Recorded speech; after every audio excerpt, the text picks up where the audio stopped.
나눈 것처럼 이제 오늘부터 사무엘 말씀을 가지고 우리가 시리즈로 말씀을 나눌 예정입니다. 보통 이제 이런 거를 우리 강해 설교라고 하는데요. 강해 설교는 이제 1장부터 해서 순서대로 빠지지 않고 빼지 않고 모든 말씀을 나누는 게 보통입니다. 근데 이게 좋기는 한데요. 이렇게 되면 좀 지루해질 수가 있는 것 같아요. 길어지게 되면 좀 지루해질 수가 있는 것 같아요. 그래서 제가 준비한 대로 자료를 나눠드린 것처럼 사무엘 말씀 중에서 여러분들과 꼭 나눠야 되겠다고 생각하는 그 부분만 이렇게 뽑았습니다. 그래서 이 본문들만 가지고 말씀을 이제 나눌 예정입니다. 근데 우리 다음 주에는 또 야외 예배잖아요. 그죠? 그래서 야외 예배 때는 또 사무엘 말씀을 나누지 않을 거고요. 그 다음 주에 다시 또 이렇게 사무엘 말씀으로 돌아와서 말씀을 나눌 예정입니다. 그래도 계속해서 이렇게 말씀을 나누다 보면 조금 이게 지루해질 수도 있을 거고요. 또 말씀을 나누다 보면 또 갑자기 더 급하게 또 더 중요한 그런 주제를 가지고 나눠야 될 경우도 있을 겁니다. 또 그러면 그걸 가지고 또 말씀을 나누고 그리고 또 다시 이제 그게 끝나면 사무엘 말씀으로 돌아와서 말씀을 나누고 이렇게 할 예정입니다. 이런 식으로 하다 보면 아마 올 한 연말쯤 아니면 한 내년 연초쯤 이제 사무엘 말씀을 마칠 수 있지 않을까 생각이 듭니다. 굉장히 긴 여정이 되겠습니다. 여러분들 이제 저와 함께 긴 여정을 출발하게 될 텐데요. 이 시간이 복되고 또 은혜로운 시간이 됐으면 좋겠습니다. 말씀 때문에 즐거운 시간들이 됐으면 좋겠습니다. 여러분들 중에는 이미 이 사무엘의 말씀을 여러 번 읽으신 분들도 계실 거고 이 말씀에 아주 익숙하게 또 잘 아시는 그런 분들도 있을 것입니다. 그러나 무엇보다도 이 말씀을 통해서 하나님은 어떤 분이신지, 하나님은 누구신지, 이 말씀을 통해서 하나님께서 말씀하시는 것은 무엇인지, 또 우리는 이 말씀을 붙들고 어떻게 살아야 되는 건지 생각할 수 있는 그런 시간들이 됐으면 좋겠습니다. 그리고 하나님의 말씀대로 살겠다 이렇게 할 수 있는 그런 시간들이 좀 됐으면 좋겠습니다. 그래서 나눠드린 그 자료, 그 스케줄을 이렇게 보시면서 말씀을 좀 한번 이렇게 미리 한번 읽어보시고요. 또 그것을 위해서 또 말씀을 놓고 기도하고 함께 말씀을 나눌 수 있으면 더 좋겠습니다. 자, 이제 우리 사무엘 말씀을 좀 보면 여러분들 사무엘 하면 뭐가 생각이 나십니까? 저는요, 사무엘 하면 생각나는 게 있습니다. 저는 이게 어렸을 때 이 버스를 타잖아요. 버스를 타면 그 버스 앞쪽에 그 룸미러 쪽에 보면 그 그림이 하나 있었습니다. 이 그림 잘 보면 거기 그 그림 안에 이 머리가 길고 흰 원피스 같은 걸 입은 여자아이가 기도하는 그림입니다. 그리고 그 그림에 보면 오늘도 무사히 이렇게 글씨가 이게 써 있었습니다. 자, 그런데 그게 그 여자아이가 아니라 남자아이라고 그러네요. 그리고 사실 제가 그거를 알게 된 건 얼마 되지 않습니다. 그래서 그게 여자아이가 아니라 남자아이고 그다음에 그게 이제 사무엘의 어릴 적 모습이다. 어릴 적에 그 사무엘을 그린 그림이다. 제가 이제 그거를 알게 된 다음부터는 이제 사무엘 하면 딱 그 그림이 이렇게 무조건 이렇게 생각이 납니다. 오늘은 이제 첫 시간이니까 사무엘에 대해서 제가 조금 더 보도록 하겠습니다. 자, 이 사무엘, 구약의 말씀, 이 사무엘 말씀은 이게 누가 썼을까요? 많은 신학자들이 이 제목이 지금 사무엘이잖아요. 그래서 사무엘이기 때문에 아마 이게 사무엘이 썼을 것이다 라고 얘기하는 그 신학자들이 많습니다. 자, 이렇게 되면은 이제 궁금한 게 생기죠. 이 사무엘서에 보면 사무엘이 태어나기 전에 그 일을 기록한 부분들도 있고요. 오늘 말씀도 그렇고 또 사무엘이 죽은 뒤에도 또 많은 그 일들이 일어났는데 그 부분들에 대해서도 기록이 되어 있습니다. 자, 그럼 이거는 누가 썼냐 이거죠. 사무엘이 저자라고 한다면 이것들은 누가 썼을까? 이제 이렇게 되는데 이 부분은 다른 사람들이 썼을 거라는 거예요. 그럼 다른 사람 누가 썼을까? 그거는 누군지 정확하게 알 수가 없습니다. 자, 그러면 사무엘 말씀은 이거는 왜 썼을까요? 무슨 목적을 가지고? 그러니까 사무엘 말씀을 기록한 그 기록의 목적은 뭘까요? 여러 가지가 있겠지만 우선은 보게 되면 이게 사무엘을 보게 되면 이게 사실은 이스라엘의 역사를 다루고 있는 말씀입니다. 이스라엘의 역사를 쓰고 있습니다. 그래서 사무엘서를 특별히 우리가 역사서 이렇게 얘기도 하고 있지 않습니까? 그래서 이게 이스라엘의 역사를 다루고 있지만 동시에 이게 하나님의 말씀이거든요. 그렇기 때문에 이 하나님의 주권, 하나님의 주권이라는 이것을 이 차원을 놓치면 안 됩니다. 이게 하나님의 주권이라는 게 뭐냐? 이것은 하나님께서 이스라엘의 역사에 주권적으로 개입하신다는 것입니다. 그리고 이거를 이스라엘의 그 역사를 하나님께서 이끌고 가신다는 것입니다. 그래서 이 사무엘서는 바로 사무엘 말씀은 이거에 대해서 하나님의 주권에 대해서 말씀을 하고 있는 것입니다. 이 마찬가지입니다. 마찬가지로 여러분들의 그 삶을 보게 되면 여러분들의 그 주변에서 일어나는 일들이 그냥 우연히 일어나는 것 같고요. 또 여러분들이 여러분들을 통해서 일어나는 것 같고, 또 여러분들 주변 사람들, 또 여러분들이 가까우게 있는 이 사람들을 통해서 이런 일들이 일어나는 것 같지만 그게 그런 게 아니라 하나님은 여러분들의 그 삶에서도 주권적으로 여러분들의 그 삶 가운데 개입하시고 여러분들의 삶을 인도하신다는 것입니다. 자, 그 다음으로 이제 보게 되면 그 사무엘 말씀의 시작 부분의 배경을 보게 되면 이스라엘에 아직 그 왕이 없었던, 그러니까 하나님께서 사사를 통해서 하나님께서 직접 그 다스리시던 사사시대라고 그러죠. 사사시대입니다. 자, 그런데 나중에 이제 이스라엘 백성들이 사무엘에게 자기들에게도 다른 나라들처럼 왕을 달라라고 이렇게 요구를 하죠. 결국 하나님께서 이 사무엘을 통해서 사울을 왕으로 세우십니다. 그러나 안타깝게도 사울은 하나님의 말씀에 순종하지 못하고 맙니다. 그래서 그 사무엘의 말씀은 어떻게 이 사울 왕조가 세워지게 되고, 또 어떻게 사울 왕조가 끝나게 되고, 또 어떻게 다윗 왕조가 시작을 하게 되는지, 그리고 사무엘 하하 7장에 보면 하나님께서 이제 그 다윗에게 영원한 왕조를 약속을 하시는 그 말씀이 나옵니다. 자, 그런데 그 왕조는 어떻습니까? 다윗 왕조는 어떻습니까? 영원했나요? 망했잖아요.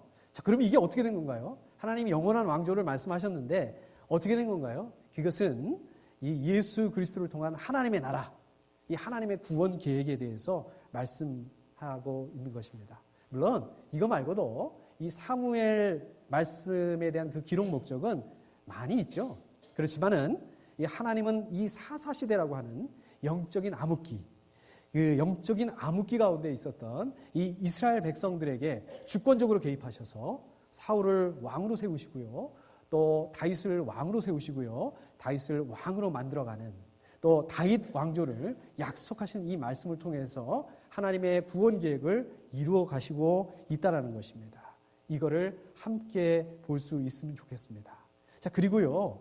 반대로 끊임없이 끊임없이 넘어지는 이 연약한 인간의 모습들에 대해서도, 사람들의 모습들에 대해서도 말씀하고 있습니다. 이 말씀을 통해서 과연 여러분들이 알고 있는 하나님, 과연 여러분들이 믿고 있는 이 하나님은 누구이신가? 여러분들이 하나님을 어떻게 믿어야 되는 건가? 또 여러분들은 어떻게 살아가야 되는 건가? 이런 거를 함께 나눌 수 있으면 좋겠습니다. 자, 이제 오늘 말씀으로 돌아와서 보게 되면 오늘 말씀은 사무엘의 아버지죠. 엘가나하고 또 엘가나의 두 아내 한나와 분인나에 대한 그 말씀으로 말씀을 시작하고 있습니다. 1절에 보게 되면요, 이 엘가나는요 에브라임 지파에 속한 수베 자녀라고 이렇게 말씀하고 있습니다. 자, 그렇기 때문에 엘가나, 사무엘은 에브라임 지파다 이렇게 생각할 수가 있어요. 그런데요, 역대상 6장에 보게 되면, 우리 구약의 역대상 6장에 보게 되면 거기에 이제 엘가나하고 사무엘의 족보가 나오는데, 거기에 보면은 사무엘은 에브라임 족속이 에브라임 지파가 아니라 레위 지파로 나옵니다. 자, 그럼 이게 어떻게 된 건가? 성경의 사무엘에서는 지금 그 사무엘이나 엘가나가 에브라임 지파라고 얘기를 하고 있고, 또 다른 책에서는 레위 지파라고 얘기를 하고 있고, 이게 성경이 틀린 거 아니냐? 뭐가 지금 잘못된 게 아니냐? 이렇게 생각할 수도 있죠. 이게 어떻게 된 걸까요? 자, 이게 어떻게 된 거냐 하면, 원래 그 이스라엘 백성들이 가나안을 정복을 한 다음에, 가나안을 정복을 하게 될 때 지파별로 땅을 나눠주죠. 그때 땅을 나눠주는데, 그런데 레위 지파한테는 땅을 나눠주지 않습니다. 그렇기 때문에 어떻습니까? 레위 지파는 그 자기의 땅이 있는 게 아니라 각 지파에 흩어져서 각 지파별로 들어가서 살았습니다. 그러니까 아마도 이 엘가나는 이 에브라임 지파와 함께 그 땅에 살았던 레위 지파 사람이 아니었나, 저희가 그렇게 생각을 해 볼 수가 있습니다. 자, 그러면 궁금한 게 있죠. 레위 지파는 왜 하나님께서 땅을 나눠주지 않고 그래서 각 지파에 흩어져서 이렇게 살게 했을까요? 이게 이유가 있습니다. 여호수아 13장 33절에 보게 되면 하나님 이렇게 말씀하세요. 레위 지파의 유산은 하나님 자신이다. 그렇기 때문에 레위 지파에게는 땅을 나눠주지 않는다라고 이렇게 말씀을 하시죠. 그리고 민수기 8장에 보면 하나님께서 레위 지파에게는 임무를 주십니다. 어떤 일을 주냐면 성막을 관리하는 일을 하게 한다든지 또 성소 안에 있는 그 성물을 관리하게 한다든지 또 하나님께 제사를 드리는 거, 하나님의 말씀을 가르치는 거, 이거 제사장들의 일이거든요. 근데 이 제사장들이 이 레위 지파에서 세우십니다. 하나님께서. 그러니까 다시 말씀드리자면 이 레위 지파는 뭐냐? 하나님의 말씀을 가르치고 하나님께 드리는 그 제사를 드리고 하나님의 그 일을 전담하는 이런 사람들입니다. 그러니까 지금으로 말하자면 목회자와 같은 사람들이라는 거예요. 자, 물론 모든 사람들이 하나님의 말씀을 지켜야 됩니다. 하나님의 말씀을 순종해야 됩니다. 그런데 더더군다나 이런 사람들은 어떻습니까? 하나님의 말씀을 듣고 지키는 부분에 대해서 책임감을 가져야 됩니다. 더 큰 책임감을 가져야 됩니다. 최소한 제 생각은 그렇습니다. 자, 그런데 사사기 19장에 보면 어떤 사건이 나옵니까? 사사기 19장에 보면 레위 사람과 첩에 관련된 사건이 나오죠. 아주 비극적인 사건이 나옵니다. 그런데요, 여기서 보면 제가 보기에는 이 사건에서 가장 큰 문제, 이 비극이 일어나게 된 가장 큰 문제는 뭐냐? 출발점은 뭐냐? 레위 사람인데 레위 사람이 첩을 두고 있었다는 거예요. 이게 문제라는 겁니다. 자, 오늘 말씀을 보게 되면 이 엘가나도 레위 사람인데 레위 지파인데 2명의 아내가 있었습니다. 물론 성경에 보면 이렇게 2명 이상의 아내를 가지고 있는 경우가 많습니다. 누가 그랬나요? 아브라함도 그랬고요. 야곱도 그랬고요. 하나님께서 아내를 2 이상 두는 거에 대해서 이게 죄다라고 이렇게 말씀하시지 않으신 것 같아요. 특별히. 그걸 가지고 이렇게 크게 문제 삼으시지는 않으신 것 같습니다. 그러나 이거는 창조의 질서, 창조의 원리하고는 맞지가 않는다는 것입니다. 하나님의 창조 질서는 뭡니까? 하나님의 창조의 원리는 뭡니까? 한 남편의 한 아내예요. 아담과 하와.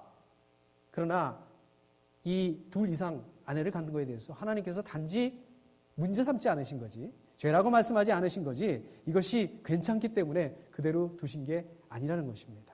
하나님의 창조 질서가 왜곡이 될 때는 어떤 일들이 일어납니까? 사랑이라든지 화평이라든지 기쁨이라든지 이런 하나님의 선한 열매가 나타나지 않습니다. 하나님의 창조의 원리가 뒤틀어지게 될 때, 왜곡되게 될 때는 그 안에 갈등이나 반목이나 싸움이라든지 그런 나쁜 열매들이 나타나게 됩니다. 자, 우리 아브라함의 2 아내 어땠습니까? 사라와 하갈. 그 사이에 어떤 게 있었습니까? 반목이 있었어요. 갈등이 있었어요. 싸움이 있었습니다. 라헬, 레아 마찬가지입니다. 그리고 오늘 말씀에도 역시 보면 이 엘가나의 2 아내도 예외가 아니에요. 6절에 보니까 그의 적수인 분인나는 한나를 괴롭히고 없인 여겼다 이럽니다. 자, 이 말씀을 보면 2 사람도 역시 적수관계라는 거예요. 그리고 그 중심에는 아이의 문제가 있었다는 것입니다. 2절에 보니까 분인나에게는 자녀들이 있었지만 한나에게는 자녀가 하나도 없었다. 이렇게 말씀하고 있습니다. 우리가 생각을 해보면 엘가나가 2 아내를 가지게 된 거는 사실 따지고 보면 이 아이의 문제가 그 원인이 아닌가 이렇게 생각을 해볼 수가 있습니다. 당시에는 지금처럼 이렇게 의학이 발달하고 그러지 않았지 않습니까? 좋은 약이 있는 것도 아니고. 그러니까 선택의 여지가 없는 거예요. 아이가 없으면 그 아이를 갖기 위한 다른 방법이 없습니다.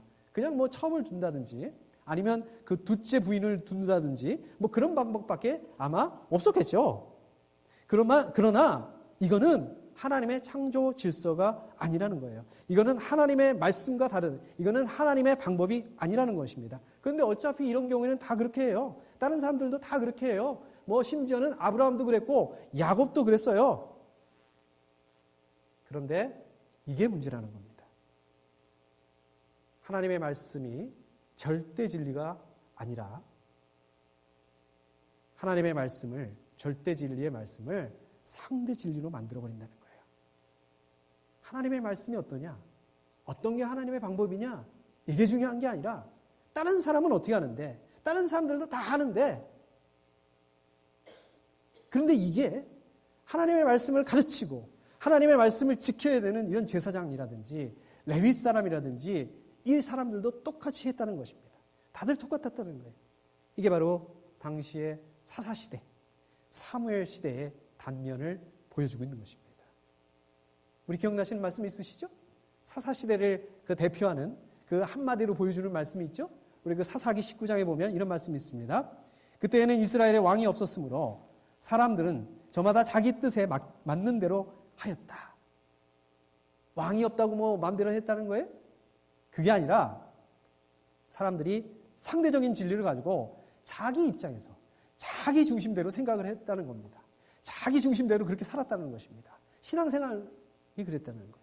그리고 겉모습은 경건한 레위 사람입니다. 겉모습은 하나님의 백성이었습니다.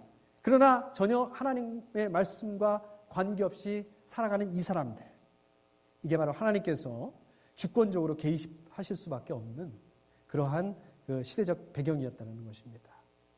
이게 어디 뭐 사사시대만 이랬나요? 하나님이 뭐라고 말씀하시느냐? 하나님의 말씀이 뭐냐? 어떤 게 하나님의 방법이냐? 이게 중요한 게 아니에요. 이게 중요한 게 아니에요.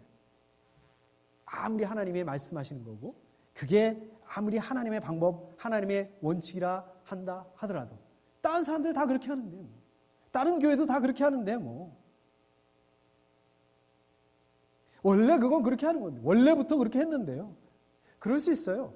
그런데요, 문제는 하나님의 말씀보다 이게 더 중요하게 됐을 때 이건 아니거든요. 여러분들은 어떻게 하실 것입니까? 여러분들은 어떻게 할 건데요? 남들이 어떻게 하느냐? 남들이 뭐라 그러느냐? 다른 교회 어떻게 하느냐? 물론 이 말씀을 이걸 무시하라는 말씀이 아닙니다.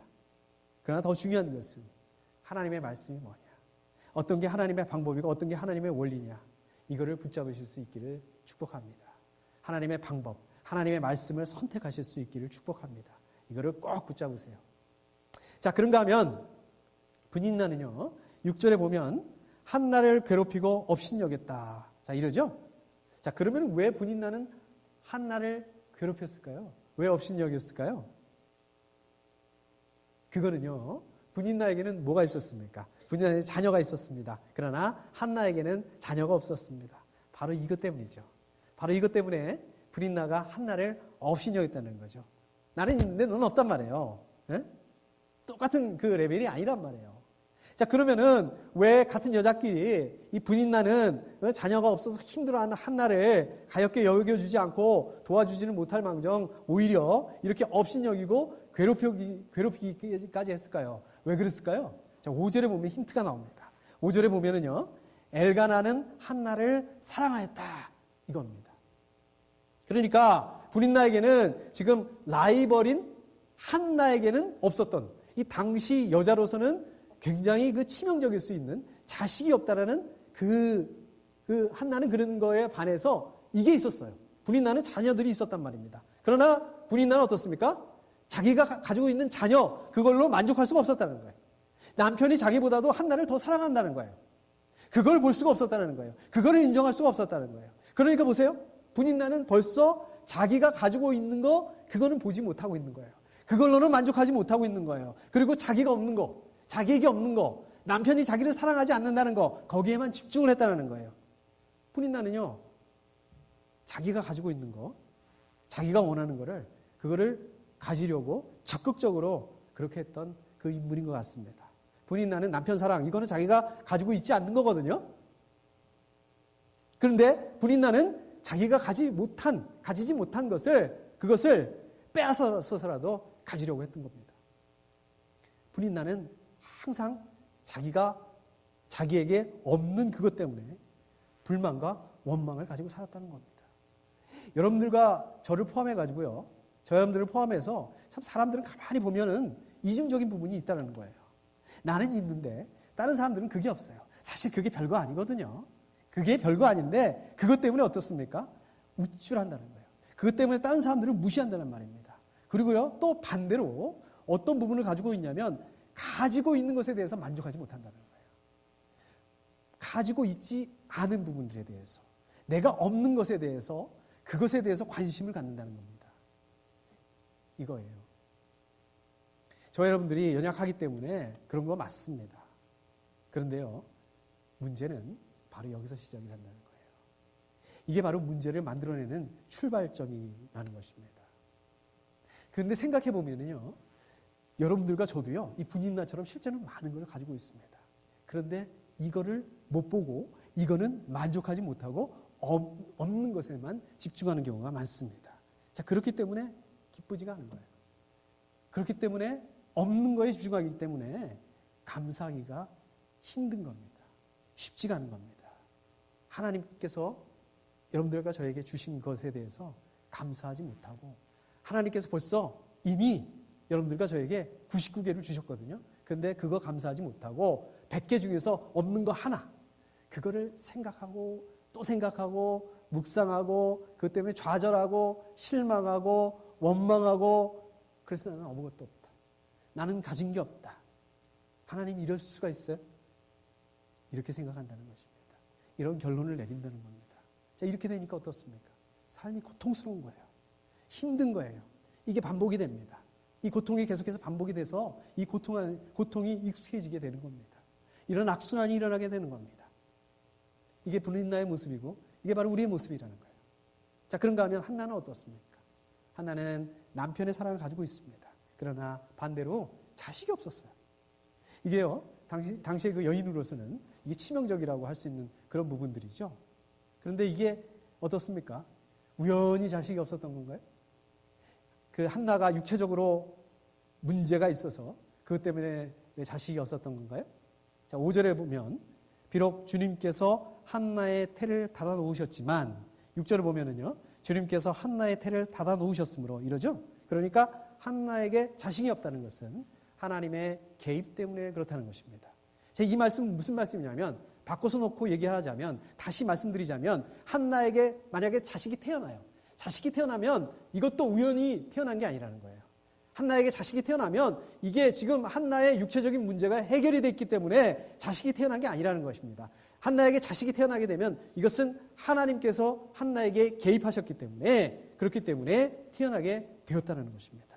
자, 어떻게 보게 된다면 한나는요, 자식을 못 갖는다는 거, 바로 이것 때문에 그 분인나를 취하게 된 거 아니겠습니까? 자, 그런데 결국 이것 때문에 한나와 분인나는 적수관계가 돼버린 겁니다. 이것 때문에 분인나는 한나를 괴롭게 여기고 괴롭게 만들고 업신여기게 만들게 된 겁니다.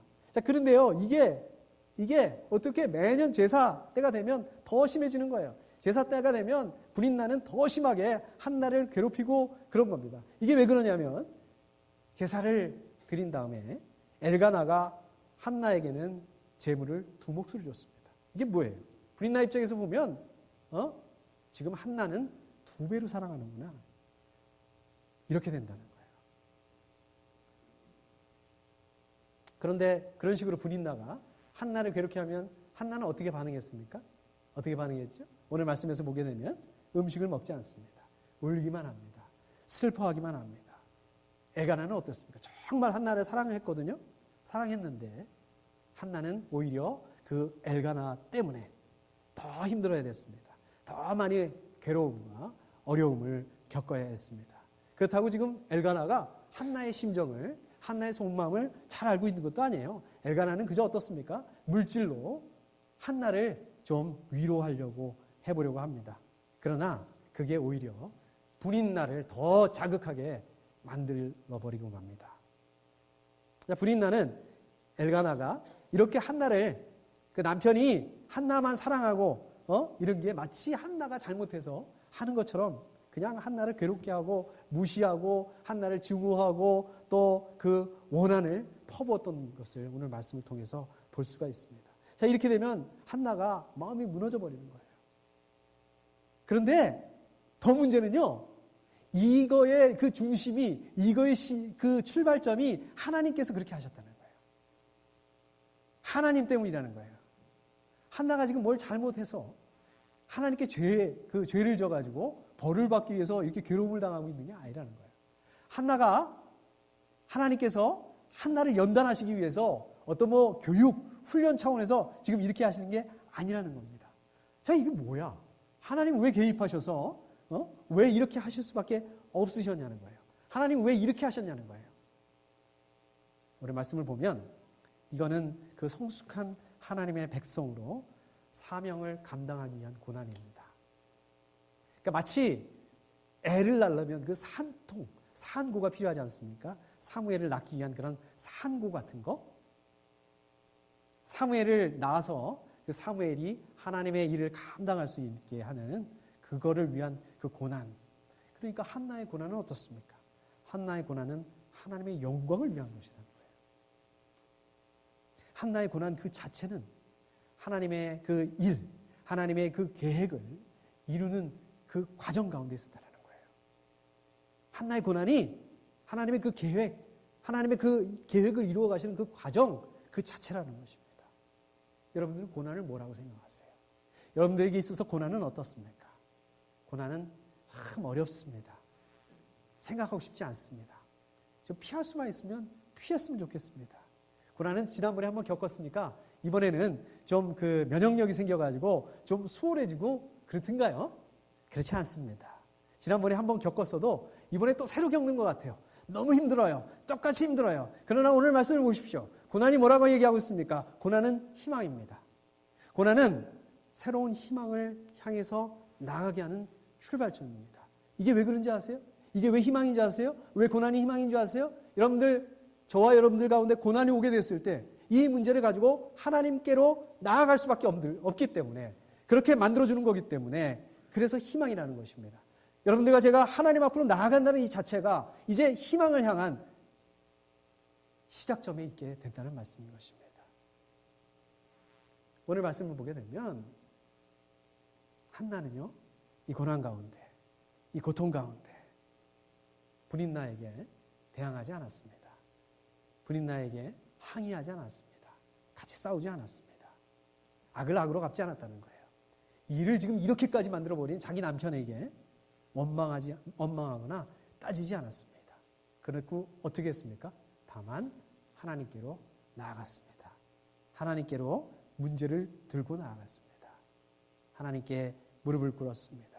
자, 8절에서요. 그럴 때마다 남편 엘가나가 한나를 위로하였다. 자, 이제 보다 못해서 남편이 이 한나하고 분인나 중재를 하려고 합니다. 한나를 위로하려고 그래요. 나섰어요. 그러나 어떻습니까? 사람의 중재라는 게 한계가 있다는 것입니다.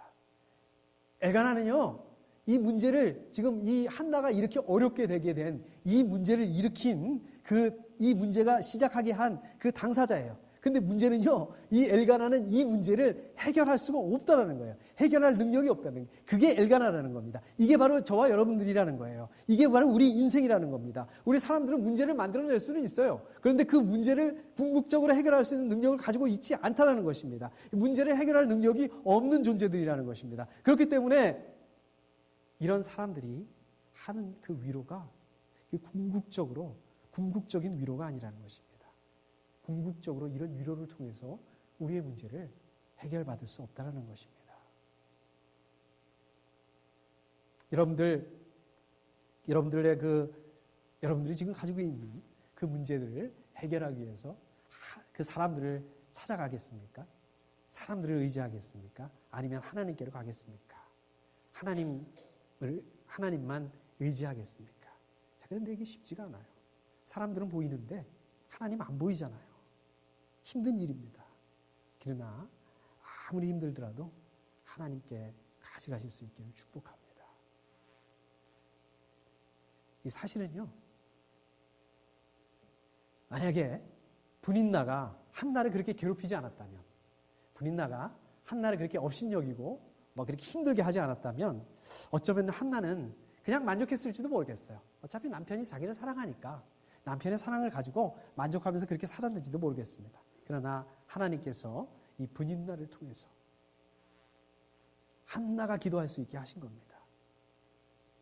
자, 그리고요, 이 한나의 기도를 보게 되면 그렇게 대단한 것도 아니에요. 오늘 말씀 같이 읽지는 않았지만 11절에 보면 이렇게 그냥 기도해요. 그냥 아들 하나 허락해달라고 이렇게 기도하지, 뭐 그 아들을 통해서 지금 위기에 처한 민족을 구해주세요. 뭐 그 아들을 통해서 영적인 암흑기에 있는 이 이스라엘을 영적인 부흥이 일어나게 해주세요. 다윗 왕조를 세워주세요. 아들을 통해서 메시아를 준비하게 해주세요. 이렇게 기도하지 않습니다. 이렇게 기도해요. 이 비천한 모습을 참으로 불쌍히 보시고 저를 기억하셔서 주님의 종을 잊지 않으시고 이 종에게 아들을 하나 허락하여 주시면, 이렇게 기도하고 있습니다. 자, 그리고요, 저는 그 아이의 한평생을 주님께 바치고 삭도를 그의 머리에 대지 않도록 하겠습니다. 이게 다예요. 그저 하나님께서 아들을 하나만 주시면 걔를 그냥 평생에 하나님의 말씀에 순종하게 하고 또 하나님의 말씀에 헌신하게 하는 그러한 애로 하나님께 다시 돌려드리겠다. 돌려드릴 건데 왜 달라고 그래요? 그런데 하나님께서는요, 이 한나의 기도를 들어주십니다.